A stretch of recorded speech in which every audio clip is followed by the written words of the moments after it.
Voilà, bonjour à tous, bienvenue dans ce premier webinaire du forum Éco-Résilience BOE.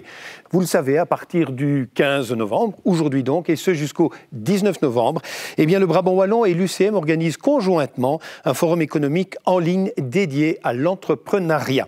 Alors, la crise occasionnée par le Covid-19, et vous le savez, qui perdure, vous suivez bien évidemment l'actualité, cette crise amène donc les futurs entrepreneurs et les entreprises à s'interroger sur les fondements de leurs activités, sur leur modèle économique ainsi que sur leur pérennité.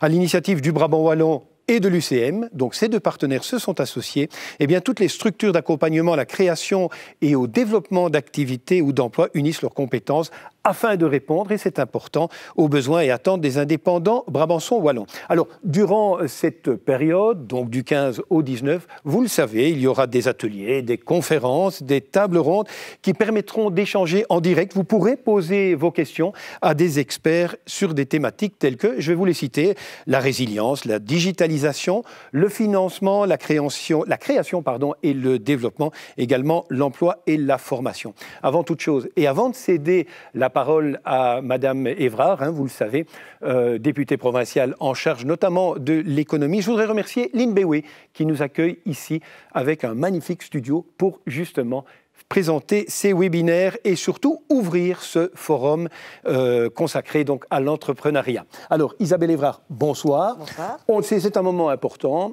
On va vous proposer peut-être de présenter en quelques mots un petit discours inaugural de ce forum pour cette deuxième édition. Donc. Ok, merci Max.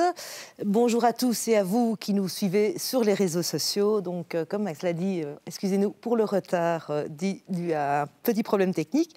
Monsieur Nist et Monsieur Boitel, merci pour votre présence. C'est un plaisir pour moi d'introduire cette deuxième édition de ce forum organisé de concert par le Brabant Wallon et l'UCM.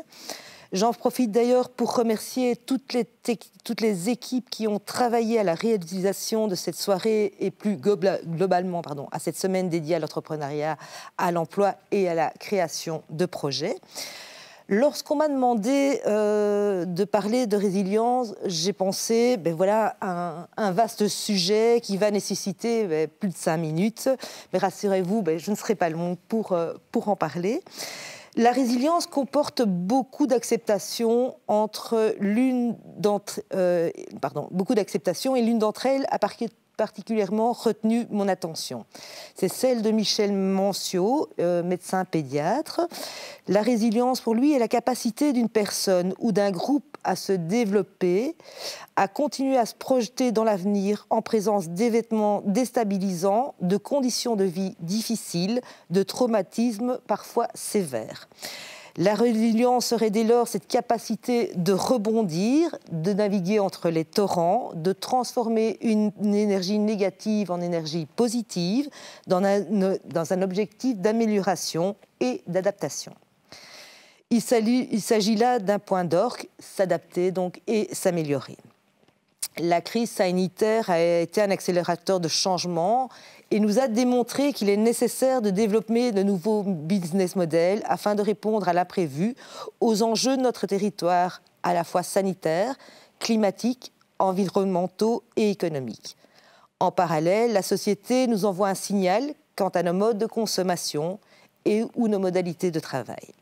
Dans ce contexte, le Brabant Wallon se doit d'être moteur et précurseur. C'est d'ailleurs l'un des socles de création l'année dernière de ce forum Éco-Résilience. Aujourd'hui, nous pouvons être rassurés, nos entreprises brabançonnes wallonnes ont pris à bras-le-corps leur destin et font montre d'ingéniosité et d'écoute, à l'instar par exemple du développement de leur numérisation ou leur économie circulaire. Je mesure ici à quel point leur secteur n'a pas été épargné et je les remercie pour cette flexibilité dont elles ont fait preuve et merci pour le Brabant Wallon. Le changement n'est jamais évident et nécessite évidemment beaucoup d'énergie et d'adaptation.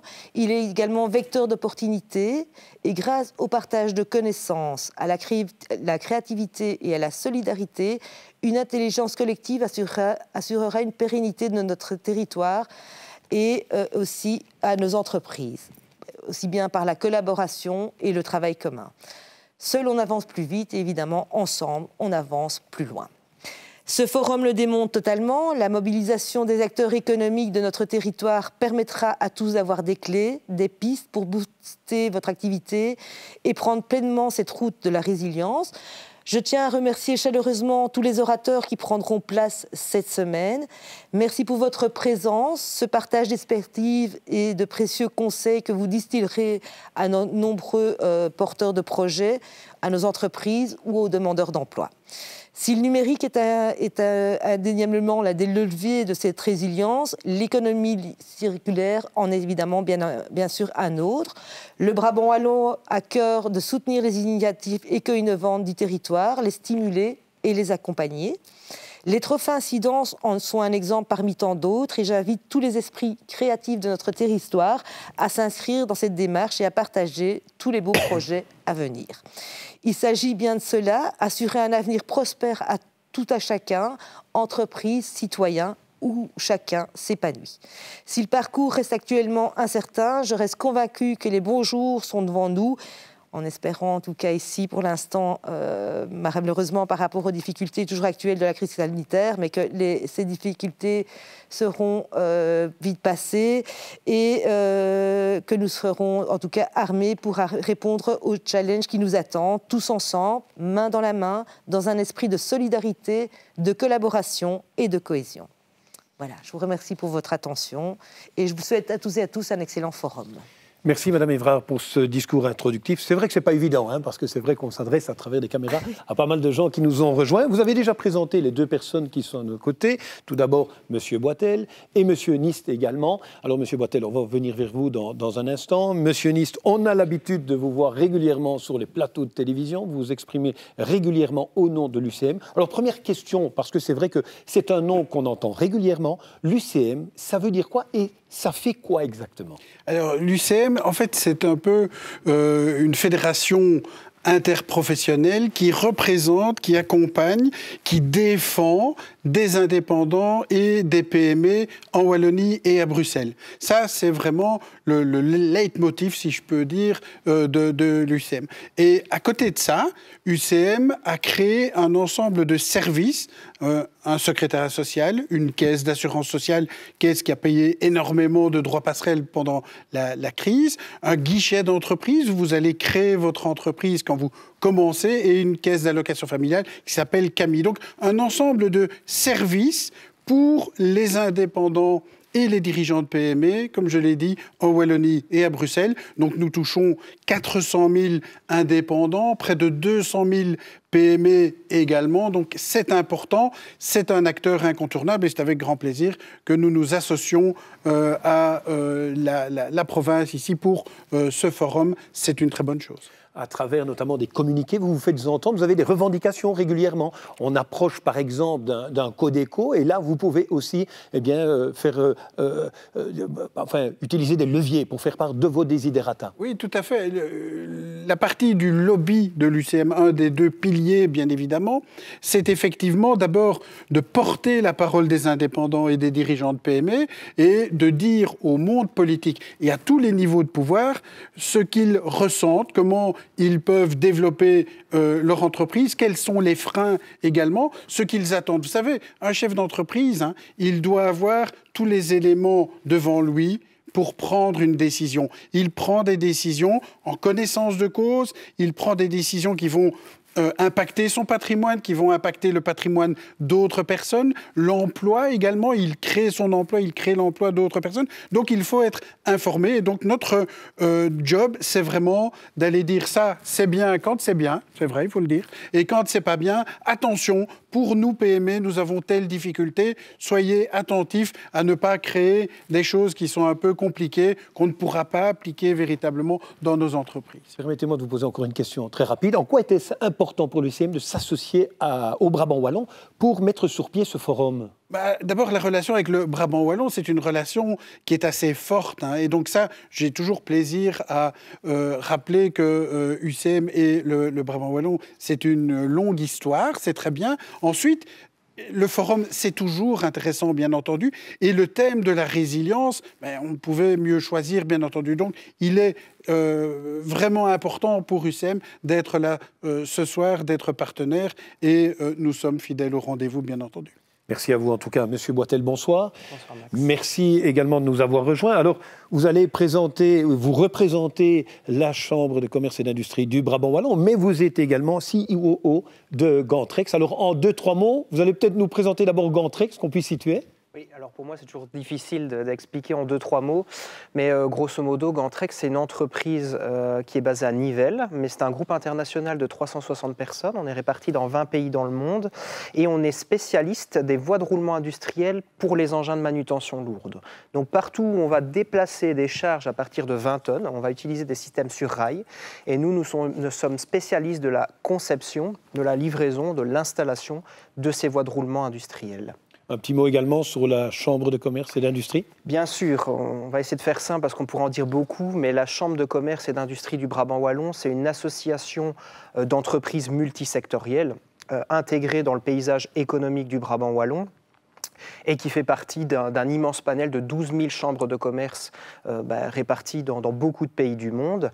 La mission principale de la CCI BW aujourd'hui, c'est d'accompagner les entreprises dans la création, mais aussi dans le développement, dans la croissance, dans l'internationalisation, et tout ça en proposant toute une série d'outils, de services dédiés. Alors pour ce faire, on peut compter sur une brillante équipe dynamique d'une dizaine de personnes qui sont guidées, on va dire stratégiquement, par un panel de femmes et d'hommes chefs d'entreprise qui font tout comme moi partie du conseil d'administration et qui ont donc pour rôle de remonter les attentes et les besoins du terrain.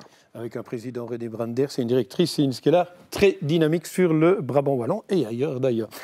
Alors, ce premier forum, on va le faire, si vous le voulez bien, en 3 parties. D'une part, on va un petit peu dresser le bilan par rapport à cette crise Covid. Après, on fera un peu l'état des lieux aujourd'hui, où en est-on. Et puis, tout simplement, on ira également vers le futur avec chacune de vos réactions. On verra également si les questions des internautes qui nous voient tombent sur le manuscrit. Et je viendrai, bien évidemment, je vous les livrerai à ce moment-là. Alors, Monsieur Nice, on va commencer avec vous. Alors, quel est le bilan que vous dressez au terme de la crise que nous avons connue? Parce que c'est vrai qu'une crise de cette ampleur, et surtout une crise que personne n'appréhendait, je présume que ça a fait pas mal de dégâts. Alors vous avez raison, malheureusement. C'est une crise qu'on n'a pas prévue et comme je le disais tout à l'heure, les indépendants, les chefs d'entreprise ont besoin d'être rassurés, d'avoir de la vision. Donc ça c'est tombé avec une véritable violence. Il faut être très clair. On n'a jamais eu des secteurs qui étaient comme ça fermés par le passé. Donc c'était très violent. Quel est le bilan que l'on tire aujourd'hui? C'est assez mitigé. Ça veut dire quoi? Ça veut dire que certains ont traversé la crise sans trop de difficultés. Il y a des PME qui avaient des réserves. Et celles-là, elles ont traversé sans doute la crise sans difficulté ou avec moins de difficultés. Il y en a d'autres qui n'étaient pas prêts du tout. Il y en a qui ont été complètement assommés, qui ont décidé d'arrêter. Certains ont décidé même de remettre leur entreprise anticipativement. Donc, un cas n'est pas l'autre. Si on prend des critères précis, premier critère, les faillites, force est de constater qu'on a annoncé des tsunamis de faillite et on est à des taux de faillite nettement plus faibles. Tant mieux, bien entendu. D'un autre côté, soyons vigilants parce qu'il y a eu des mécanismes mis en place par le politique qui sont des mécanismes que nous avons demandés. On les avait déjà demandés par le passé, notamment avec la crise fipronil, mais des reports de cotisation, des reports de paiement, c'est bien. On en avait besoin puisqu'il n'y a plus rien qui entrait dans les entreprises. Forcément, on ne savait plus payer. Donc c'est bien, mais quand vous reportez, ça veut dire qu'un jour, vous devrez payer aussi. Donc il y a un effet ultérieur. Il y a eu des aides, le politique n'a pas mal réagi, il faut le reconnaître. Le politique, à tous les niveaux, a bien réagi dans les décisions qui ont été prises. On peut toujours critiquer, et nous l'avons fait, sur le choix des critères pour l'octroi des aides, notamment en région wallonne, par rapport à la Flandre, puisque ça a été plus faible. Mais globalement, ça n'a pas été si mal fait, si je puis dire. Et puis, pour les indépendants, il y a eu le droit passerelle, très important, ce droit passerelle. Et il y a eu le chômage temporaire force majeure, qui permet, j'ai toujours plaisir à le rappeler, de conserver les emplois. Donc, on a des bilans, on a un bilan en tout cas qui est un peu mitigé, c'est vrai. Par contre, un élément fondamental et qui est vraiment dans le cœur du débat aujourd'hui. Dans la nuit du 13 au 14 mars 2020, mon téléphone n'a pas arrêté de sonner. Des gens de l'Horeca qui me disaient « demain on va être fermé », eh bien on accepte la décision. Vous savez que la résilience, Madame Evrard l'a rappelé, c'est la façon de rebondir, c'est la façon de se relancer. Et pour pouvoir se relancer, il faut d'abord accepter la situation. L'acceptation, c'est la première démarche. La résilience par rapport à une maladie, c'est le fait d'accepter. Et puis après, c'est plus facile ou c'est moins difficile, va-t-on dire, de se relancer. Et donc, j'ai eu dans cette nuit beaucoup d'appels de gens qui ont dit « Ok, on respecte les décisions de fermeture et on va s'adapter. On va faire dans l'Horeca, on va faire du takeaway. On va innover, on va rebondir. » Et donc, ça, ce sont effectivement des messages plutôt intéressant. Le télétravail est arrivé, on pourra en reparler aussi. Le télétravail est arrivé. C'était chez UCM, par exemple, on le faisait déjà. Ici, forcément, il était imposé, obligatoire, recommandé, fortement recommandé, etc., avec un peu des variations. C'est rentré dans les mœurs. On ne reviendra sans doute pas en arrière, mais ça reste compliqué quand même parce que vous avez l'ambiance avec les collègues que vous n'avez pas nécessairement. Donc, voilà, un bilan mitigé en fonction de chaque entreprise, bien entendu. Mais, soyons clairs, certaines ont bien traversé la crise. C'est un message positif aussi. C'est important. Une question est déjà posée directement. Je vais vous la demander. Très rapidement, une réponse. Il y a quelqu'un qui s'appelle Mathieu qui nous pose la question suivante. Est-ce le bon moment pour se lancer en tant qu'indépendant aujourd'hui ? Alors, je ne connais pas monsieur et ni son projet. Qu'est-ce qu'on constate chez nous? C'est que le guichet d'entreprise a très bien fonctionné. Donc, il y a effectivement des gens, et c'est ça aussi la résilience, c'est peut-être changer son business model, oui, c'est peut-être changer de travail, changer de métier, c'est peut-être l'occasion, et j'invite tout le monde, bien sûr, à passer au guichet d'entreprise UCM et de se lancer en se disant « j'ai toujours envie de faire ceci », c'est vraiment l'occasion, et donc, oui, ça reste le moment de le faire. Être indépendant, c'est beau, c'est compliqué, c'est vrai. Aujourd'hui, on a un accompagnement qui est quand même beaucoup plus fort qu'il y a une vingtaine d'années, par exemple. Donc oui, je peux répondre favorablement à cette question. Axel Boitel, je vous pose également la même question du bilan. Quel est votre point de vue par rapport à la situation que nous avons connue? Vous exprimez, entre autres, en tant qu'administrateur de la Chambre de commerce et d'industrie du Brabant wallon. Tout à fait. Donc, concernant le bilan, de par les nombreuses discussions que j'ai pu avoir avec mes collègues entrepreneurs du Brabant wallon, mais aussi d'ailleurs, je dois dire que d'une part, je ne peux être que d'accord avec ce que vient de dire Pierre-Frédéric Nist. Je pense d'abord, et c'est un message teinté d'optimisme, que si l'Europe, et a fortiori la Belgique en tant qu'État membre, est constamment montrée du doigt pour son manque de réactivité, son manque d'adaptabilité au niveau international, on se rend compte de quoi aujourd'hui? C'est que la Belgique, c'est que la Wallonie, c'est que, entre autres, la province de Brabant wallon, mais aussi toutes les autres provinces, ont réussi à traverser cette crise d'une fort belle manière. On ne parle quand même pas d'une petite crise aujourd'hui, on parle d'une pandémie qui a menacé d'immobiliser le monde entier pendant plusieurs mois. Et c'est vraiment pas rien. Alors, si nous avons pu traverser cette crise, je pense, de manière aussi efficace, c'est parce que nos entreprises ont pu montrer, en tout cas pour la grande majorité, un haut niveau de résilience. Alors, la résilience, c'est un seul mot. Il y a beaucoup de définitions. Il y a une très belle définition de la part de Madame Evrard. Moi, je vais retenir une autre définition assez simpliste, mais c'est tout simplement la capacité de nos entreprises à rester vivantes, à ne pas mourir, à survivre. Et donc, ça, effectivement, elles l'ont fait aussi, je pense, vraiment de fort belle manière. Pour moi, la crise Covid, ça a été quoi? Ça a été un crash test grandeur nature. Et le résultat de ce crash test, ça montre quand même qu'effectivement, vu les taux de faillite, qui ne sont pas complètement fous par rapport aux périodes standardisées, les entreprises ont pu vraiment relever la tête. Et ça, c'est vraiment important. Après, à côté de ça, comme l'a dit aussi M. Nist, je crois qu'il ne faut pas se voiler la face. La Covid aura laissé aussi quelques entreprises sur le carreau. Alors, on parle peut-être de plus petites entreprises ou d'entreprises qui étaient déjà peut-être fragilisées avant la crise. Mais à côté de ça, il y a un autre message optimiste et que beaucoup d'entrepreneurs me rapportent aujourd'hui. C'est qu'il y a un certain rebond au niveau du business. Pour preuve en est, et c'est le cas par exemple chez nous, chez Gantrex, c'est que la prise de commande, c'est quand même quelque chose d'important, est en train de remonter et atteint un niveau qui est quasiment celui qu'on a atteint en 2019, donc d'avant la crise. Par contre, il est tout à fait clair que pour les entreprises qui exportent, et on sait qu'elles sont très nombreuses en Wallonie, les entreprises sont toujours confrontées à des dommages collatéraux de la crise. Et moi, le dommage principal que j'ai envie de retenir, on en parle beaucoup entre nous, c'est les problèmes de facturation qui ne se font pas à un rythme suffisamment soutenu.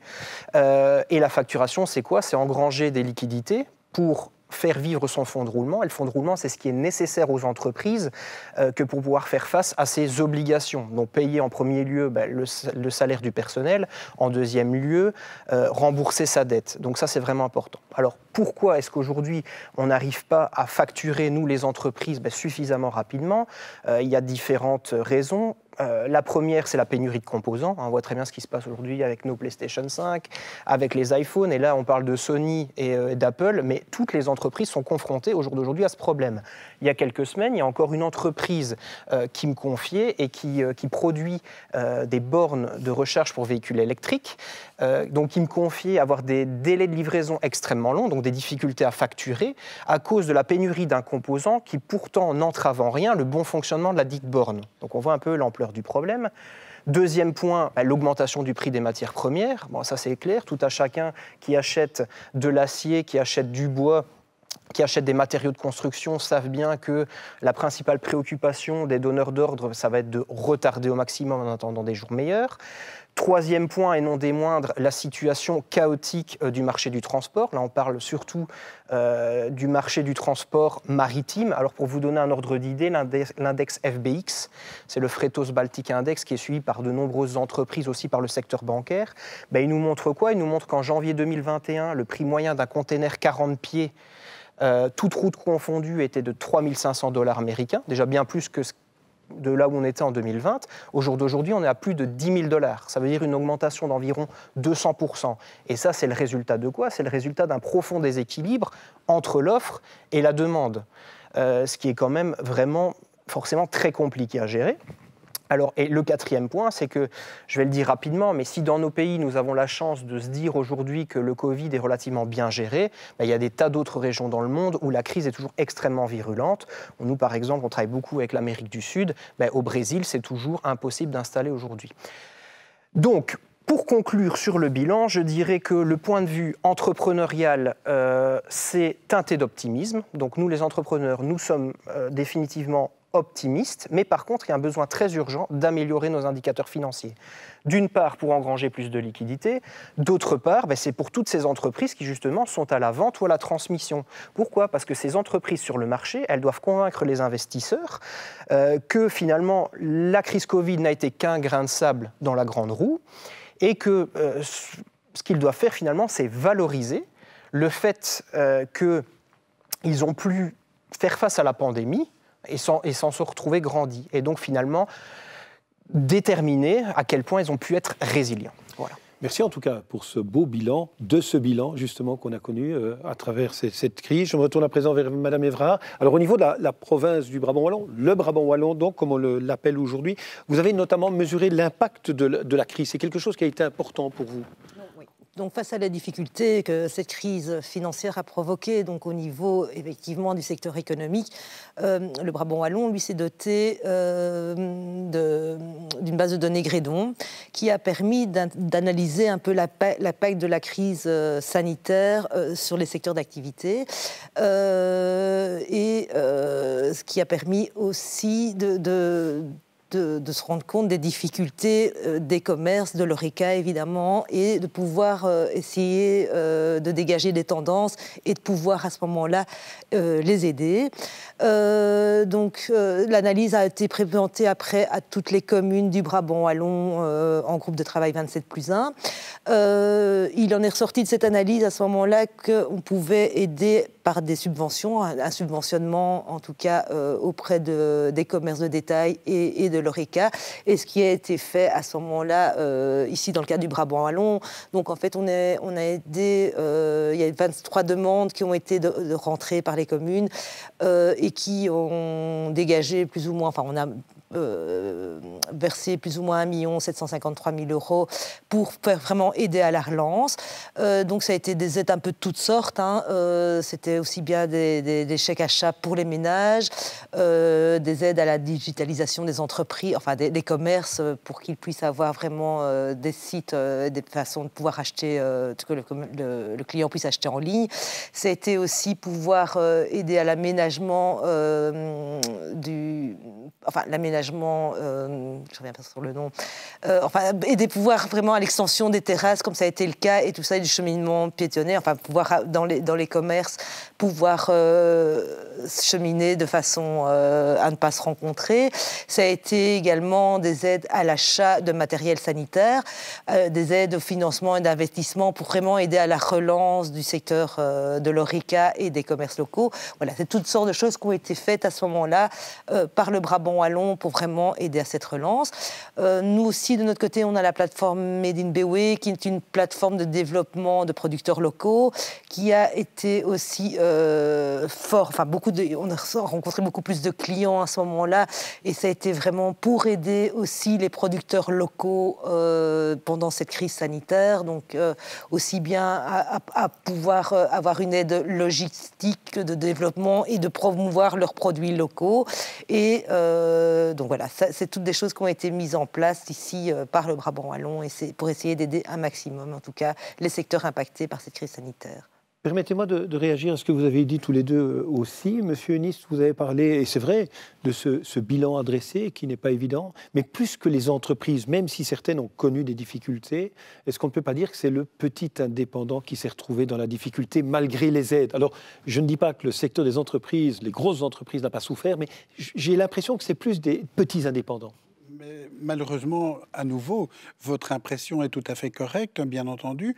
Un indépendant a forcément moins de réserve qu'une grande société, une adaptabilité, c'est vrai, mais ce n'est pas évident non plus. Et puis, si vous avez un secteur qui est fermé, vous êtes dans l'horeca, on vous dit demain, c'est fermé, sans vous donner de perspective de réouverture, etc. Et c'était compliqué pour le politique aussi, que les choses soient claires.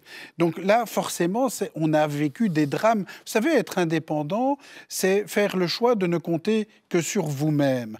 Et vous créez votre emploi, puis vous êtes accompagné pour peut-être créer l'emploi d'autres personnes, mais vous êtes parti d'un projet, vous avez mis vos économies, vous avez mis votre énergie, vous avez mis une partie de votre vie de famille aussi, il faut être très clair. Et quand ça va, c'est bien, pour autant que vous n'ayez pas l'administration fiscale qui vient vous massacrer, etc. C'est un autre débat. Et quand ça ne va pas, les indépendants, ils ne le disent pas. Ils n'ont pas l'habitude d'aller frapper à différentes portes, notamment au CPS. On a des indépendants qui ont été au CPS. C'était du jamais vu. Moi, je dis toujours, les indépendants se cachent pour mourir parce que, comme les oiseaux, ils ne veulent pas en parler comme ça. Et ça a été une véritable difficulté. Ça a été difficile, c'est vrai, mais un cas n'est pas l'autre. Moi, j'ai des indépendants dans l'horeca que je connais qui m'ont dit, ben voilà, oui, c'est compliqué, mais on en a profité, on avait un peu de réserve, on voulait faire des travaux, on en a profité pour repeindre un peu le restaurant, on a profité pour voir nos enfants grandir. Vous savez, dans l'horeca, les horaires, c'est impossible. Donc voilà, tout ça, il faut vraiment revoir aussi un peu, mais ça a été d'une violence terrible pour les indépendants et c'est pas terminé. On verra pour les changements, notamment pour le futur. Monsieur Boissel, je viens vers vous. Alors, au niveau d'une entreprise, on a évoqué notamment une nouvelle notion qui était le télétravail, qui a été accentuée. Elle a été rendue obligatoire. On le voit qu'au cours des deuxièmes, de cette année-ci, avec les décisions des différents Codeco, les entreprises les ont moins suivies en se disant il y a plus de méfiance par rapport au télétravail. Quel est votre point de vue par rapport à ça? Bonne ou mauvaise chose? Par exemple, le télétravail pour les entreprises? Alors, je dirais que globalement, c'est une bonne chose parce que, comme l'a dit M. Eunist aussi, il y avait des entreprises qui avaient commencé avant la crise, à migrer vers ce nouveau système. Je pense que ça fait aussi partie de ce que nous sommes en train de devenir. Les gens, la nouvelle génération, demandent à avoir aussi beaucoup de flexibilité. En même temps, on doit forcément aussi conserver un maximum de contact. Chez nous, par exemple, chez Gantrex, on est parti sur un système hybride. Donc, on a voulu laisser une certaine flexibilité aux gens, où on permet 2 jours de télétravail par semaine. Le reste du temps, les gens doivent venir au bureau, parce qu'on a besoin de tous ces contacts sociaux, etc. Et ça fait partie vraiment de l'ordre des choses. Alors tout ça, ça se met en place progressivement. La difficulté, c'est que les entreprises, et je vais y venir juste après, sont amenées à prendre des décisions de manière très rapide, et parfois trop rapide. Là, on est dans un contexte de crise, ça veut dire qu'on n'a plus forcément le temps de réfléchir pendant des mois à ce qu'on va mettre en place. Alors nous, par exemple, pour donner un exemple concret chez Gantrex, quand on a mis en place le télétravail, la difficulté, ça a été d'expliquer à nos travailleurs la différence entre le télétravail et la flexibilité. Donc pour nous, dans notre esprit, le télétravail, c'était donner l'opportunité aux gens de travailler depuis leur domicile. Certaines personnes l'avaient plutôt compris comme étant un regain de flexibilité. Alors, on n'était pas du tout contre, bien au contraire, mais ce n'était pas ce que nous, on avait exactement en tête. Donc, par exemple, c'était l'idée, je télétravaille le mercredi après-midi, je fais une pause d'1 heure pour aller déposer mes enfants au sport ou à leurs activités. Mais en parallèle, nous, on était plutôt dans l'idée qu'on pouvait joindre nos collaborateurs à n'importe quel moment. Donc, je pense que, en l'occurrence, le télétravail, c'est une très bonne mesure. La difficulté pour les entreprises, c'est qu'on doit y venir rapidement, on n'a pas forcément le temps de réfléchir au système, et on n'a pas le temps de laisser les autres avancer à notre place et de nous dire ce qui est bien ou moins bien. Bonne réflexion que celle-là. Madame Evra, je reviens vers vous et je pense à ce que vous avez dit par rapport à ce Conseil 27+1. On peut le préciser, c'est la province le 1 et c'est également, bien évidemment, les 27 communes qui font partie de la province. Par exemple, est-ce que vous croyez que les gens, les entreprises, les indépendants, ils savent qu'ils pourraient également bénéficier d'aide auprès du Brabant wallon? J'ai l'impression qu'à ce niveau-là, ils ne se rendent pas compte de ce que vous pourriez leur apporter. Et vous avez donné des chiffres, vous avez évoqué les aides que vous avez apportées. Vous avez un rôle majeur à jouer également dans une crise telle que celle-là. Oui, voilà. Nous, en fait, c'est pour ça qu'au sein de la province du Brabant wallon, il existe effectivement ces conseils 27+1. Donc, c'est vraiment toutes les communes qui sont réunies avec le Brabant wallon. On a un peu un rôle, nous, de supracommunalité, et ça nous permet d'entendre effectivement un peu avoir les retours des communes et des difficultés aussi des communes en Brabant wallon, et pouvoir essayer de leur apporter de l'aide, de répondre à ces difficultés.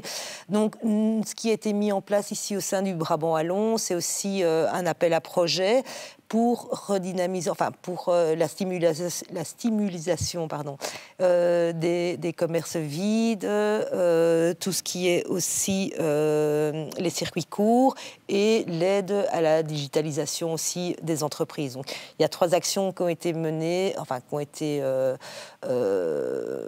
appels à projets en tout cas qui ont été développés, et donc c'est vraiment essayé, on s'est rendu compte dans le cadre du contrat de développement territorial qu'il était aussi important de redynamiser le commerce au sein des villes et des villages du Brabant wallon, voilà, et de relocaliser aussi au sein de ces villes et villages. Et donc l'appel à projet, ces appels à projet visent vraiment à aider au redéploiement des cellules vides, des choses comme ça.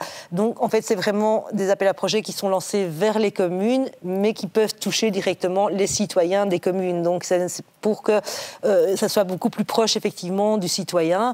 Et voilà, relocaliser un petit peu les cellules vides, le commerce au sein des cellules vides. Donc, quand il y a des cellules vides dans des communes, de pouvoir vraiment essayer de créer du commerce dans ces cellules vides, ou de délocaliser, de remettre un peu dans un certain secteur du commerce.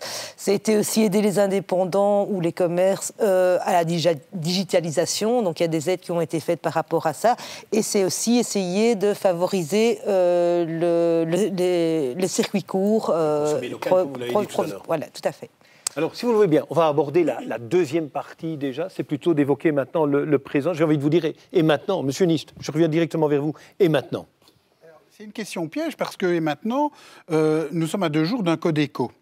Et je pense effectivement que c'est un Codeco qui va être particulièrement important puisque les chiffres sanitaires que nous recevons depuis quelques jours sont très mauvais. Donc, qu'est-ce que nous attendons, nous, chez UCM? Nous attendons, bien évidemment, que nous n'ayons pas un retour en arrière. Aujourd'hui, les PME sont dans une forme de relance, dans une résilience. On a relancé l'activité. Pas totalement, on n'est pas encore arrivé nécessairement au niveau d'avant la crise. Hein. On a encore besoin d'aide, hein, bien évidemment. Je pense que la confiance doit vraiment repartir et être relancée comme ça. Si dans 2 jours, on décide un stop, des marches arrière, des fermetures, etc., ça va être difficile, hein. Ça va être difficile, même au niveau du télétravail. Si on dit que le télétravail est dorénavant tout à fait obligatoire, je ne sais pas comment on va faire. Dans certaines PME, vous avez 4-5 personnes, et si on dit, voilà, c'est 50% de télétravail obligatoire, je ne sais pas comment on va faire, hein, très franchement. Donc, nous, on veut vraiment éviter des retours en arrière.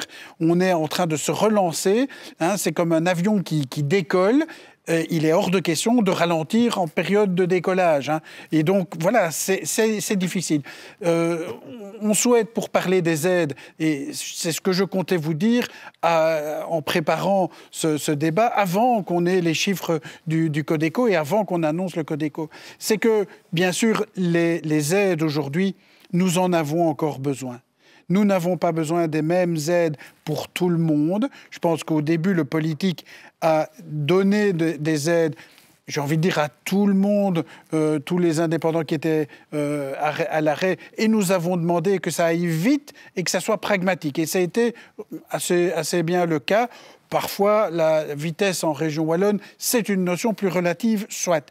Mais donc, nous voulon encore des aides, mais nous acceptons, bien sûr, que l'on modalise, qu'on ne cible plus de la même façon qu'il y a un an et demi, mais on ne peut pas aujourd'hui débrancher la prise et toutes les prises de toutes les aides. Je pense que là, ça serait ridicule. Quel investissement pour l'État réalisé, merci l'État, à tous les niveaux de l'avoir fait. Il ne s'agit pas de mettre par terre tous ces efforts tout de suite, bien entendu, notamment le chômage temporaire. Je reviens avec ça, c'est quand même une possibilité de sauver de l'emploi. Les employeurs n'ont pas licencié, ils ont gardé sur leur payroll. Il y avait le chômage qui était mis en place. Maintenant, on ne va pas mettre par terre des entreprises ou bien pousser des entreprises à licencier. C'est surtout pas dans cette voie-là qu'on doit aller, mais il y a un point d'interrogation aujourd'hui par rapport au Codeco de mercredi. Permettez-moi de rebondir par rapport à une chose que vous venez de dire. Notamment, je voudrais évoquer le secteur de l'horeca, qui a beaucoup souffert, on le sait. Et on dit que beaucoup de gens ont quitté ce secteur-là, notamment des gens qui étaient avec des situations précaires en termes de contrats. Est-ce qu'on le ressent? Et vous parlez de reprise. Est-ce qu'aujourd'hui, on peut dire que les restaurants, les brasseries et tout ce qui s'ensuit, les bars, se portent bien? Alors, je ne dirais pas qu'ils se portent bien. Ça dépend toujours de la situation de chaque établissement. Mais vous avez raison en évoquant les départs précipités.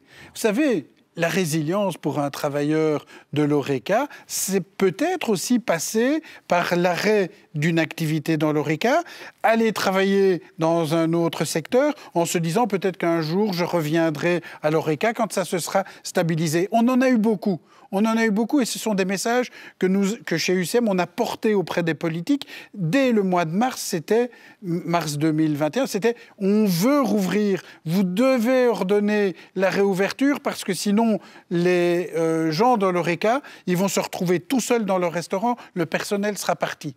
Et j'espère qu'on en parlera tout à l'heure, il y a des métiers en pénurie. Aujourd'hui, c'est compliqué de trouver des gens qui veulent travailler, qui sont prêts à se former. C'est une donnée objective, c'est difficile. Alors comment voulez-vous vous relancer véritablement si on a la crise de certains matériaux, c'est vrai, le télétravail où c'est compliqué et des métiers en pénurie, c'est vraiment ce qu'on veut éviter, bien sûr. On en parlera par la suite des métiers en pénurie. Alors, Alors, Monsieur Boitel, je vous pose un peu la même question. Et maintenant, au niveau des entreprises, et notamment avec votre point de vue d'administrateur de la Chambre de commerce et d'industrie du Brabant wallon, quel est votre point de vue par rapport à cette situation que nous connaissons aujourd'hui, bien évidemment avec un grand point d'interrogation qui est ce Codeco de ce mercredi qui a été d'ailleurs avancé? Alors nous, ce qu'on observe au niveau de la CCI BOE, et je pense que c'est un point où toutes les entreprises, petites comme grandes, sont vraiment à égalité. En tout premier lieu, je pense que ce qu'on est en train de faire pour l'instant, c'est qu'on est en train d'apprendre, ou plutôt de continuer d'apprendre, le b.a.-ba de la gestion d'entreprise en bon père de famille. Donc ça veut dire quoi concrètement? Ça veut dire on ne met pas tous ses œufs dans le même panier, on travaille d'arrache-pied à la diversification en termes de marché, en termes de région géographique. On travaille aussi d'arrache-pied à la diversification du panel fournisseur, du panel client. Tout simplement, on cherche des solutions. On essaie vraiment de montrer beaucoup de créativité. Par exemple, on vient d'en parler pour le télétravail, mais c'est travailler sur la mobilité de son parc informatique pour s'assurer que demain, en un claquement de doigts, en fonction des décisions du Codeco, on puisse permettre à notre personnel de continuer à travailler et donc à nos entreprises de continuer à vivre. Je dois dire que lorsque la crise s'est amorcée, il y a eu un petit delta temporel avant qu'on se rende compte qu'elle allait vraiment avoir un impact durable sur nos entreprises. Quand ça a été le cas, je pense que, comme chez Gantrex, énormément d'entreprises ont entrepris le même exercice, de se dire mais quels sont les risques finalement auxquels mon entreprise est confrontée. On a fait un état des lieux de ces risques, on les a classifiés par ordre de criticité, et ce qu'on fait habituellement en entreprise, c'est qu'on prévoit un plan B pour chacun des risques auxquels on est confronté. Ça, c'est ce que vous nous demandez n'importe quel conseil d'administration. Là, on n'était plus dans l'ordre du plan B, on nous demandait de faire des plans C, des plans D, des plans E. Alors autant vous dire que pour un même risque, avoir 3 ou 4 chemins différents à poursuivre, ça demande quand même énormément de créativité. Permettez-moi de vous interrompre très rapidement. Je vais vous permettre de continuer. C'était un peu des plans catastrophes qu'il fallait, parce qu'on n'avait pas été confronté à ce genre de situation. Quand on voit les recommandations aux entreprises qui ont été faites, pas facile que de faire, comme Mme Evrin le disait tout à l'heure, il y avait des outils pour le faire, mais ne fût-ce qu'un sens de déplacement dans une entreprise. Pour beaucoup d'employeurs, ça a été un exercice de gymnastique pour mettre les choses en place. Oh, ça a été un casse-tête, tout à fait. Ça a été un casse-tête énorme. Comme je l'ai dit, finalement, pour nous, ça a été une espèce d'énorme crash test. Alors, c'était très difficile parce qu'en même temps, il fallait rassurer, notre personnel, rassurer nos clients sur la continuité des activités. Il fallait trouver tous ces plans. En même temps, comme vous l'avez très bien dit, il fallait trouver 1001 solutions, télétravail, pas télétravail, sens, contrôle, qu'est-ce qu'on faisait avec notre personnel. Et finalement, il a fallu vraiment mettre les petits plats dans les grands pour essayer de pouvoir satisfaire à toutes ces obligations, mais pas sans mal, puisque évidemment ça demandait un énorme surcroît de travail, pas uniquement des directions ou des personnels d'encadrement, mais de tout un chacun. Ça a été très compliqué. Petite question que je vous pose à tous les deux. Est-ce qu'on n'a pas eu aussi avec cette crise un changement de mentalité où les gens ont fait en sorte de privilégier la qualité de vie plutôt que la carrière tout simplement professionnelle? Monsieur Nist? Oui, mais je pense que c'était déjà latent avant le Covid. Qu'est-ce que je veux dire par là? Tout simplement, quand vous avez un jeune aujourd'hui qui vient se présenter dans une entreprise, bien sûr, la discussion sur le salaire, elle reste importante. Elle n'est peut-être plus primordiale. La discussion sur la voiture de société, elle est présente, elle n'est plus nécessairement primordiale.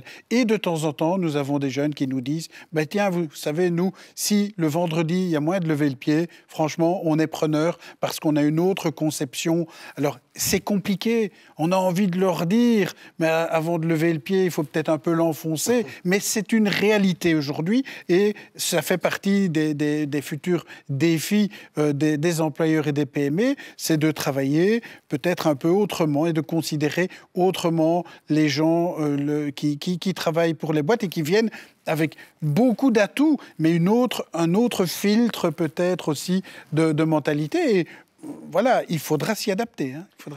Avant de céder la parole à Mme Évrard, bien évidemment, pour la situation actuelle, M. Boitel, vous avez aussi senti ce changement d'attitude de la part des employés ? Oui, clairement, absolument. Donc en fait, les gens se sont rendus compte qu'effectivement, ils pouvaient potentiellement avoir beaucoup à gagner, avoir plus de flexibilité. Je pense aux gens qui, par exemple, travaillent à une distance assez conséquente de chez eux. Clairement, c'est de la qualité de vie qu'on vient apporter. C'est aussi beaucoup de stress en moins. Ça, je pense que tout le monde, y compris le personnel médical, pourra le dire. Travailler depuis chez soi, c'est éliminer naturellement tout un certain nombre de contraintes.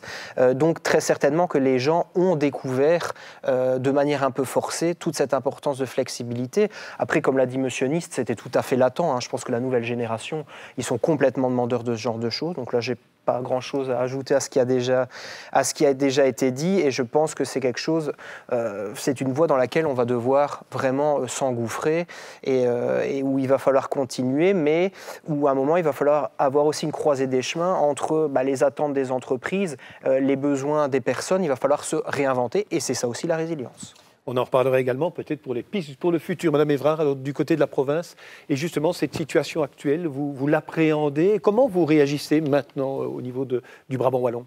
Donc, pour le moment, on attend aussi, on ne sait pas non plus trop ce que va donner. Pour le moment, on sait que la relance, elle est là, et on ne sait pas non plus ce que va donner ici le futur, puisqu'on va avoir un Codeco dans 2 jours, et ce que ça va donner. Donc, c'est toujours un peu la difficulté qu'on a par rapport à ça, et voilà, on est aussi en attente de savoir. Donc, nous, on continue à rester attentifs à l'évolution actuelle de la situation sanitaire et de tout ce que cela peut provoquer au sein des entreprises et du secteur économique. Et donc voilà, nous, on va rester vraiment attentifs par rapport à ce genre de choses ici en Brabant wallon en tout cas. Vous avez parlé de Made in Bewe tout à l'heure. Il y a différentes actions que vous mettez en place. Il y a ce commerce local, moi, que j'ai vraiment envie de vendre, parce que c'est vrai qu'en Brabant wallon, on fait des bonnes choses et des belles choses et des choses vraiment, des commerces locaux à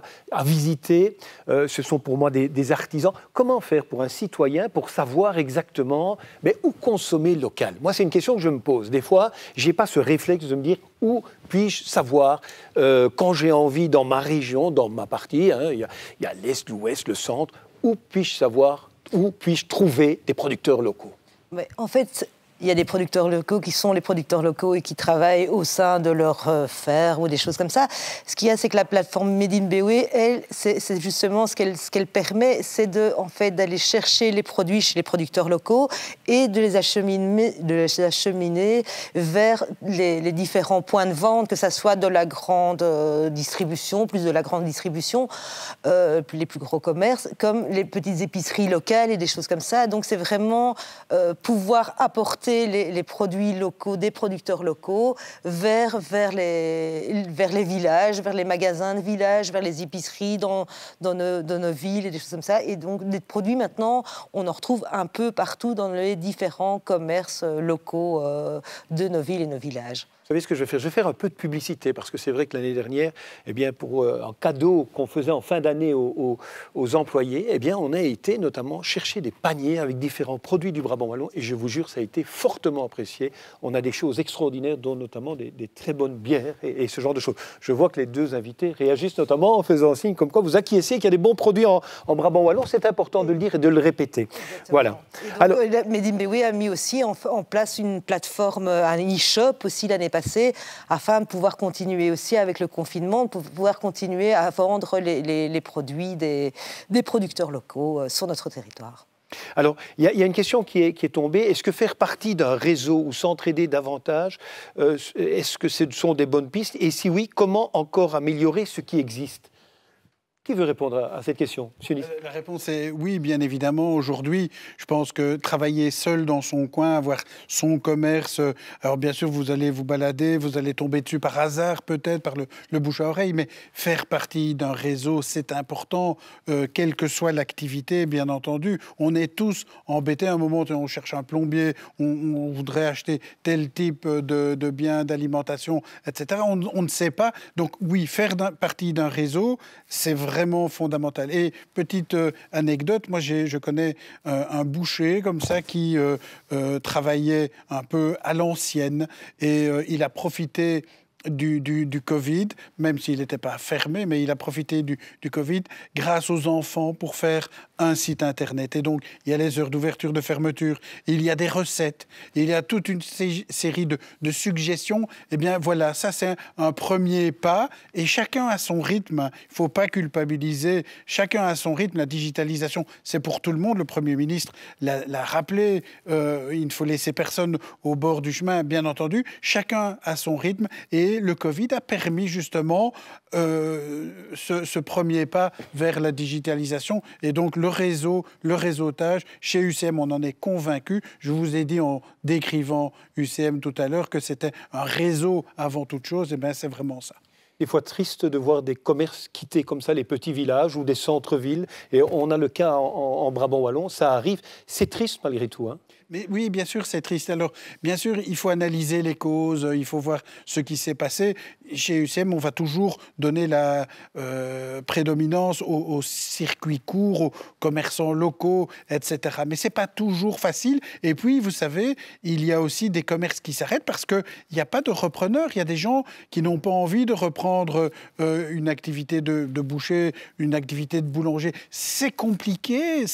Voilà, donc malheureusement, il y a encore des commerces comme ça qui s'arrêtent. Et c'est vrai, la région met en place un programme au-delà même des provinces, bien évidemment, pour lutter contre les cellules vides du commerce. Voilà, il faut retrouver... Vous savez, le commerce, c'est de l'émotion. Ça, c'est important. Vous allez acheter quelque chose, vous allez goûter quelque chose. C'est de l'émotion. Ça fait partie de notre vie. On est comme ça et c'est important. Et il faut que nos centres-villes retrouvent des émotions. Ça, c'est fondamental. C'est d'autant plus important quand vous savez que ce que vous consommez a été fait à côté de chez vous. Bien sûr. Oui, bien sûr. Voilà, si vous le voulez bien, on va passer à la troisième partie. On a parlé un petit peu du passé, on a parlé de la situation actuelle, mais projetons-nous dans le futur et rien de tel que celui d'un témoignage que je vais vous proposer d'écouter. C'est celui de Philippe Leemans ou Leemans de Saber Corporation Europe, donc une entreprise nivelloise qui a transformé la crise en opportunité aujourd'hui et pour l'avenir.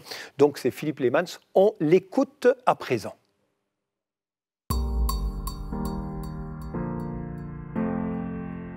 Mon nom est Philippe Leemans, je suis le directeur général de l'entreprise Saber Europe, située à Nivelles. Le cœur de métier du groupe Saber est la fabrication d'emballages pour l'industrie alimentaire et la restauration sous ses formes modernes. Le site a une superficie de 4 hectares et demi avec environ 25 000 mètres carrés de locaux de production et bureaux et entrepôts. La crise de la Covid a effectivement bouleversé nos marchés.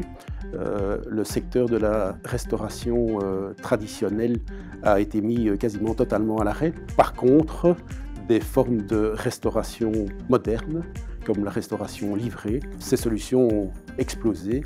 Une autre forme de résilience est d'avoir repensé l'entreprise dans le sens de la durabilité. 3 piliers de développement. Primo sur la partie plastique.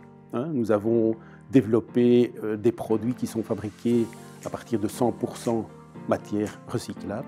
Un deuxième pilier, c'est le lancement et le développement d'une gamme de produits fabriqués à partir de bagasse, donc résidus de la pulpe de canne à sucre.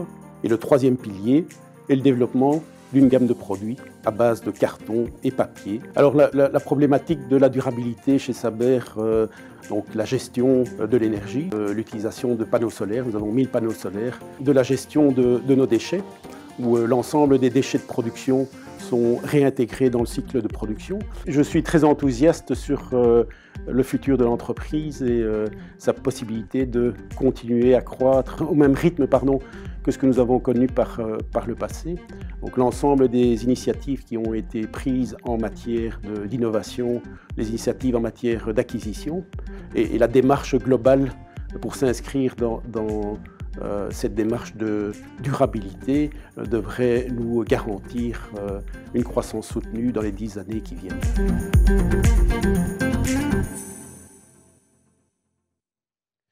Voilà, donc merci pour ce témoignage.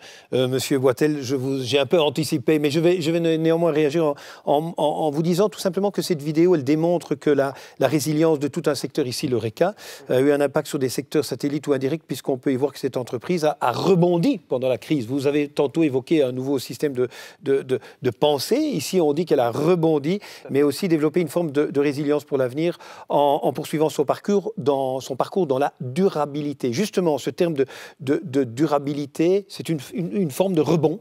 Oui, tout à fait. Mais donc, Max, si vous le permettez, juste avant d'en revenir à la durabilité, et donc au cas de Saber, j'ai parlé tout à l'heure des différents plans, plan C, plan D, plan E, et donc de l'importance dans ces moments de crise de la créativité. C'est vraiment le maître mot, la créativité. Et ce que je dois dire, et je m'en voudrais de ne pas le dire, c'est qu'au niveau de la CCI BW, on a vu certaines de nos entreprises membres qui ont fait preuve d'une extrême créativité pour pouvoir rebondir efficacement. Alors on a différentes catégories d'entreprises. On a les catégories d'entreprises qui ont décidé de ne pas forcément saisir les opportunités laissées libres par la crise Covid, mais qui se sont rendus compte que quand on fait face à des problèmes aussi majeurs, on se doit d'avoir un business model extrêmement pérenne. Et donc finalement, elles se sont réinventées de A à Z. Là, on fait un business model complet. Ces entreprises, je dois le dire, sont quand même très peu nombreuses. À côté de ça, il y a d'autres entreprises, et là elles sont beaucoup plus nombreuses, qui ont fait preuve d'une autre créativité en saisissant les opportunités laissées par la crise Covid. Donc là, par exemple, un exemple concret, un très bel exemple, c'est la société Pop Solutions qui est située à Nivelles, qui est expert et leader dans la PLV, donc la publicité sur le lieu de vente. Et eux, ils n'ont vraiment pas attendu avant d'embrasser les présentoirs pour gel hydroalcoolique qu'on peut trouver notamment dans les pharmacies. Troisième type d'entreprise, et c'est là que je reviens un petit peu sur ce que disait M. Nice tantôt en réponse à votre question sur finalement est-ce que la crise n'a pas touché un peu plus les petits indépendants. La réponse est oui et non. En réalité, tout dépend un peu de leur niveau de résilience, mais aussi de leur business model. Donc là, par exemple, on a des entreprises qui avaient déjà créé leur business avant le début de la crise et qui ont tout simplement vu indirectement leur business magnifié par la crise Covid. Donc c'est le cas notamment d'Autorway, la société de Thierry Renaud, une petite société mais qui est spécialisée dans les boîtes à colis connectées, et donc on sait très bien qu'au jour d'aujourd'hui, le marché de la livraison de colis n'a jamais été aussi dense qu'actuellement. Et donc il y a la quatrième catégorie d'entreprises qui reprend certaines entreprises des trois premières catégories et qui, elles, ce qu'elles ont fait, c'est qu'elles ont pris le temps, puisqu'évidemment il y a eu une chute au niveau du marché, donc on a pris le temps de réfléchir à ce qu'on allait mettre en place et on a réfléchi à, justement aux nouveaux enjeux qu'on allait intégrer dans les futurs plans stratégiques. Donc là, je reviens justement... Et je tiens vraiment à m'excuser, parce que vous avez, à mon indélicatesse de vous avoir interrompu, parce que vous aviez magnifiquement préparé ça. Et c'est vrai que c'est très intéressant ce que vous venez d'expliquer avec ces 4 catégories. Alors on en revient à la durabilité qu'on a entendue à travers les déclarations de Philippe Leemans. Alors, quelque part, c'est une forme de rebond, cette durabilité ? Absolument, Max. Déjà, la première chose que j'ai envie de dire, c'est que pour moi, nier le caractère durable des choses, c'est tout simplement nier l'avenir. On en entend parler énormément autour de nous. On vient encore d'en entendre parler au niveau de la COP26. La neutralité carbone, elle est indispensable. Mais ce qui est aussi indispensable, c'est qu'aujourd'hui, les capitaines d'entreprises dont nous faisons partie prennent le pli d'intégrer systématiquement dans leur nouveau plan stratégique ces nouveaux enjeux, qui sont des enjeux environnementaux, des enjeux climatiques et plus globalement des enjeux sociétaux. Donc bon, ça c'est vraiment extrêmement important. Et on l'a vu dans la vidéo, la société Saber, aujourd'hui c'est une des sociétés, cette société de Nivelles, qui l'a très bien intégrée, mais on doit tous faire l'effort de pouvoir l'intégrer. Pourquoi ? Parce que moi ce que je pense, c'est que d'ici quelques temps, on aura des donneurs d'ordre qui simplement refuseront de donner une partie de leur business à des sociétés qui n'arriveront pas à démontrer suffisamment leur dynamique en matière de développement durable. Preuve en est, et j'en suis le témoin, que les sociétés qui aujourd'hui ont un peu plus de maturité ont déjà intégré au sein de leurs audits fournisseurs l'assessment, l'évaluation du caractère durable des produits qu'ils achètent. Alors, ici, ce qu'on va faire évidemment pour l'avenir, je l'ai déjà dit, mais c'est se poser encore une fois les bonnes questions. Prenons un exemple concret, le secteur ferroviaire. On sait très bien que les rails aujourd'hui sont faits en acier. L'acier, c'est quand même quelque chose qui est assez polluant à produire, un petit peu difficilement recyclable. Est-ce que demain, on va pouvoir remplacer ces rails en acier par des rails en matériaux composites, via des techniques de production qui, cette fois-ci, seront peut-être un peu moins polluantes? Alors aujourd'hui, mon idée peut paraître peut-être saugrenue, mais qui sait, peut-être que d'ici quelques mois, quelques années, ce sera quelque chose d'un peu plus sérieux. Idem pour les traversants béton qu'on pourrait faire aussi en matériaux composites. Soit dit en passant, ça existe déjà, ça n'a pas encore le vent en poupe, mais je pense que progressivement, on y viendra. Alors, ce que les entreprises plus matures font déjà aujourd'hui, c'est qu'elles intègrent déjà dans leur plan stratégique tous ces nouveaux enjeux. Alors là, je prends un exemple qui va parler à tout le monde, puisqu'on en parle énormément dans l'actualité. C'est la société John Cockerill, ex-CMI, qui aujourd'hui se lance à corps perdu dans le secteur de la production d'hydrogène vert, et ils ont tout à fait raison, parce que je pense que ça peut être un vecteur de croissance pour les années à venir. Ce que font aussi toutes les autres entreprises, c'est un petit peu courir derrière ces nouvelles certifications durables. Alors Alors là, la première que je vais citer, évidemment, c'est logique, c'est la certification en développement durable des CCI, qui a déjà d'ailleurs son pendant, CCI Wallonie, qui a déjà son pendant en Flandre. Ça a été poussé un petit peu par le VOCA. Et donc là, évidemment, la CCI BW peut vous accompagner pour l'octroi de cette certification. Il y a d'autres types de certifications très sérieuses, comme Bicorp. On voit aujourd'hui IBA, des entreprises comme Technor qui y vont. On voit aussi des entreprises, des certifications qui sont un petit peu plus spécialisées, comme Lean and Green de Logistics in Wallonia. En fin de compte, ce qu'on peut dire, c'est que ces entreprises plus matures, ce qu'elles font, c'est simplement prendre le train en marche. Et elles veulent s'assurer une place de choix dans ce nouveau futur qui va être fait d'énormément de durabilité. Merci beaucoup pour toutes ces explications. Je me retourne également vers M. Nist également pour voir un peu quelle est, même s'il y a beaucoup d'incertitudes dans ce que vous présentez. D'abord, permettez-moi de faire une petite parenthèse. Je tiens vraiment à saluer et l'UCM et la province d'organiser un tel forum à ce moment-ci. On sort de la COP26, on y est encore avec la rédaction, et par ailleurs, il y a un Codeco. Décidément, on est en plein dans l'actualité par rapport à ces événements, et c'est vrai qu'il règne beaucoup d'incertitudes. Monsieur Nist, j'en reviens donc vers vous. Vous, le futur, vous l'appréhendez, comment vous voyez les choses si, bien évidemment, vous n'avez pas une balle magique, c'est pas une balle magique qu'on dit, c'est comment, une boule de cristal, voilà. Mais comment vous voyez l'avenir, vous ? On n'a pas de boule de cristal, bien évidemment, mais nous recueillons quand même les remarques, les observations des dirigeants, des indépendants, et donc on peut se créer un peu notre boule de cristal, entre guillemets, sans prétention. Il y a effectivement des grands défis qui se présentent à nous, et un chef d'entreprise accepte les défis par principe. Je pense que ça fait même partie de son ADN. Et ces défis, quels sont-ils ? Il y a, on en a déjà touché un mot, la digitalisation, et je vous ai dit, beaucoup d'indépendants ont gagné quelques années de par le Covid en termes de développement. Donc ça, c'est important. Certains ont commencé à faire de la vente en ligne. Alors c'est difficile. Vous vendez, vous avez un commerce, vous vendez des chaussures, vous les vendre en ligne, etc. Vous allez concurrencer des multinationales. Vous devez être aussi performant. C'est vraiment compliqué. Et là, je fais appel aux autorités communales et provinciales. Pourquoi ? Parce qu'il faudrait sans doute mettre à disposition des locaux pour que des indépendants puissent stocker des choses qu'ils vont vendre, parce que si vous commandez en ligne dans un petit commerce et que vous êtes livré 3 semaines après, vous oubliez, ça ne marchera jamais. Donc voilà, il y a sans doute un partenariat à développer aussi pour pouvoir faire un pas vers le commerce en ligne de cette façon-là. Le télétravail, on en a parlé tout à l'heure, c'est vrai, je crois qu'on ne va pas faire marche arrière, mais le télétravail, il a un impact. Il va avoir un impact sur l'immobilier. Est-ce qu'aujourd'hui, une société doit encore construire des grands bâtiments? Est-ce qu'on doit encore prendre en location des grands bâtiments? Est-ce qu'on doit, si on a 50 personnes qui travaillent, est-ce qu'on doit avoir 50 postes de travail? Est-ce qu'on pourrait se limiter à 10 postes tournant dans un bureau paysager, etc. Donc ça va avoir un impact. Il faudra gérer le défi immobilier, certainement. La mobilité, c'est lié au télétravail aussi. Vous savez, toutes les grandes firmes de voitures, de fabrication de voitures, elles ont maintenant des modèles électriques. Et donc, ça a été lancé, même si on dit de façon un peu difficile, c'est dans un délai très court, plus de véhicules thermiques en 2023, 2024, 2025, 2030. En région Wallonne, on avait déjà annoncé la fin du diesel pour 2030. Donc tout ça, on s'adapte par rapport à ça. Il y aura un débat sur la mobilité, il y aura un débat sur les vélos de société, sur le package qu'on peut offrir à un jeune, à une jeune qui vient travailler dans une entreprise et qui ne court plus nécessairement après la voiture. Il faudra intégrer cet élément-là. Un autre point, les métiers en pénurie. C'est fondamental et c'est catastrophique.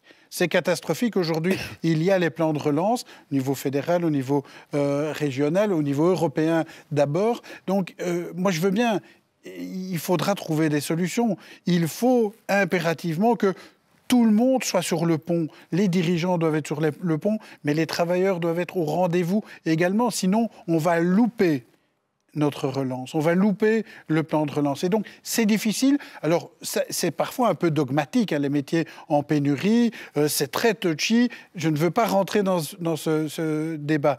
Mais chez nous, nous avons commencé à dire à nos employeurs, faites appel au Forum à Bruxelles. Faites appel à Actiris. N'oubliez pas que ce sont des partenaires.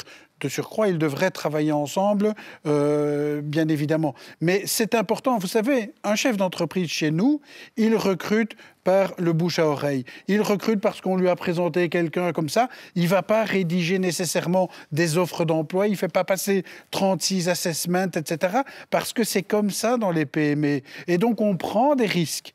Mais nous, on préfère avoir quelqu'un qui est motivé, même s'il n'est pas totalement formé. Mais aujourd'hui, c'est un réel problème. On ne trouve pas ça. Et je vais lancer un mot qui est difficile. On n'a pas assez en tête la valeur travail. Le travail, même s'il y a d'autres façons de s'épanouir sur le plan personnel, ça reste quand même un facteur intéressant pour trouver sa place dans la société. Eh bien, c'est un discours qui n'est pas toujours facile et il faudra avoir un vrai débat à ce niveau-là. On a parlé de la consommation locale chez UCM. On va toujours aider et promouvoir les producteurs locaux. C'est fondamental, bien entendu. On a tous été à la ferme pendant le Covid. On a tous été acheter chez le voisin, etc. C'est important et ça doit rester comme ça. Et alors, je terminerai, parce que c'est un grand défi aussi, c'est la réforme fiscale, notamment à l'impôt des personnes physiques. À l'impôt des sociétés, elle a été réglée en 2018. C'était pas si mal, il y a eu des choses. Chez UCM, on n'était pas très content sur certains points, soit. Mais aujourd'hui, tout le monde est d'accord pour dire qu'on paye trop vite, trop d'impôts en Belgique. Il faut améliorer le pouvoir d'achat et on attend véritablement une réforme fiscale. Et nous ne souhaitons pas que les indépendants qui ont fortement souffert, que les PME qui ont fortement souffert également, soient les dindons de la farce, soient ceux et celles sur qui on va retomber pour financer la crise. Ça, UCM veillera que ça ne soit pas le cas, bien évidemment. On arrive tout doucement au terme de cette rencontre, de ce premier rendez-vous du forum. Je voudrais vraiment vous remercier parce que c'est vrai qu'à travers tout ce que vous avez évoqué ici, on pourrait refaire des débats, et pas mal, à foison. Je pensais à l'hydrogène, voilà un sujet que les gens connaissent très peu. La mobilité, on en parle régulièrement. Mais surtout, et ça c'est vrai que les médias ne le font peut-être pas assez, c'est les métiers en pénurie, parce que c'est vrai que ce n'est pas une thématique très, si vous me le permettez, sexy à certains moments. Ça fait encore peur, il y a des résistances, et c'est dommage. Donc ça, c'est vrai que c'est vraiment des choses importantes. Merci déjà pour ces points de vue. Je me retourne un peu vers vous, Madame Évrard, pas un peu, je me retourne vers vous, pour également évoquer l'avenir et notamment du point de vue du Brabant wallon. Quelle est votre perception de l'avenir ? Donc, moi, pour rebondir un petit peu par rapport à ce que disait Monsieur Nist, ici, pendant cette semaine d'École Résilience, effectivement, nous avons demandé au Forum, le Forum sera aussi également présent, et on a demandé aux écoles de se connecter, donc aussi via le web, parce que le Forum va donner aussi une information par rapport à ces métiers en pénurie, et donc pour essayer d'inciter les élèves à se retourner vers en tout cas de connaître ces métiers en pénurie et de pouvoir les orienter vers des études par rapport à ça. Donc c'est important. Donc on a aussi l'enseignement pour lequel on essaye de les amener. C'est également une de vos matières. C'est une de mes matières. Donc voilà, c'est vraiment important. Et donc on se rend compte ici évidemment de la difficulté et pouvoir aider les élèves à se diriger effectivement vers des études en relation avec ces métiers en pénurie. Donc je tenais quand même à le signaler par rapport à ça. Et voilà, on essaie aussi dans l'enseignement de pouvoir s'adapter à toute cette demande économique aussi sur notre territoire. C'est aussi un des enjeux de l'enseignement, c'est de pouvoir s'adapter aussi à la réalité économique et à la demande des entreprises. Donc ça, c'est vraiment important. Nous, sur le territoire du Brabant wallon, on a aussi la société Comas qui a été chargée d'établir un portefeuille de projets cohérents par rapport au développement du territoire ici en Brabant wallon. Et ils se sont concertés avec les différents acteurs du terrain en Brabant wallon pour pouvoir mettre en évidence le positionnement, par exemple, du Brabant wallon par rapport aux territoires voisins, pour aussi analyser la répartition des activités sur les territoires et faire émerger les intérêts stratégiques qui existent en Brabant wallon et aussi les opportunités pour le futur. Donc voilà, il y a plusieurs projets qui sont arrivés à maturité par rapport à cette étude. Certains sont déjà bien mûrs, enfin il y a 3-5 projets qui sont ressortis du lot. Certains sont déjà bien mûrs, d'autres sont encore en stade d'opportunité. Il faut savoir qu'il y aura un forum, pas un forum, mais une présentation Team BOE 2030 qui aura lieu le 30 novembre à Louvain-la-Neuve, à Louvain-la-Magna. Et c'est le Brabant wallon avec ici l'Invest BOE, l'IN BOE et l'UCL qui va être chargé d'être catalyseur pour la concrétisation de tous ces projets qui ont été un peu, qui sont sortis un peu du lot par rapport à cette étude COMAS. Les différents projets phares, c'est effectivement l'innovation énergétique, l'agriculture durable, le numérique et les réseaux et les technologies. Donc ça a été tout ce qui va avoir lieu. Donc c'est pour les entreprises et aussi bien pour le public, tout public ici, que ça va être mis en place ce 30 novembre et pour pouvoir essayer vraiment d'aider au développement économique du Brabant wallon. Voilà, merci déjà pour toutes ces précisions par rapport à ce que vous allez mettre en place. On arrive vraiment au terme de cette rencontre. Merci, parce que franchement, le témoignage que vous avez apporté à travers vos déclarations est très importante. J'espère qu'elle aura servi aux entrepreneurs.